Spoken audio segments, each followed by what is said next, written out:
Le Brésil n'extradera pas Cesare Battisti vers l'Italie. La Cour suprême a décidé de libérer l'ex-activiste d'extrême gauche. Cesare Battisti a été condamné par contumace à la réclusion à perpétuité pour 4 meurtres et tentatives de meurtre à la fin des années 70. Des crimes dont il se dit innocent. Rome a dénoncé une énième humiliation pour les victimes et compte déposer un recours devant la Cour internationale de justice de La Haye. Une résolution condamnant la répression des manifestants en Syrie devrait être mise au vote aux Nations Unies dans les jours qui viennent. Depuis 3 mois, les violences auraient entraîné la mort de 1100 personnes dans un pays qui semble aujourd'hui au bord de la guerre civile.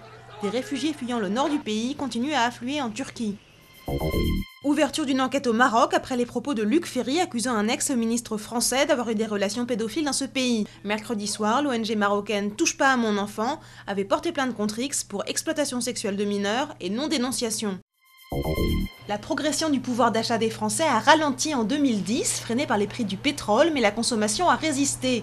Selon l'INSEE, les achats de téléphones, ordinateurs et produits high-tech ont particulièrement dopé les chiffres de la consommation. A l'inverse, les achats de voitures neuves ont reculé de près de 5% après un bond de 18% en 2009. Le mariage homosexuel à nouveau discuté à l'Assemblée nationale. Une proposition de loi socialiste l'autorisant doit être examinée. Elle n'a quasiment aucune chance d'être adoptée, mais relance le débat. Mercredi, plusieurs centaines de personnes ont manifesté près de l'Assemblée nationale pour demander l'égalité des droits entre couples homosexuels et hétérosexuels.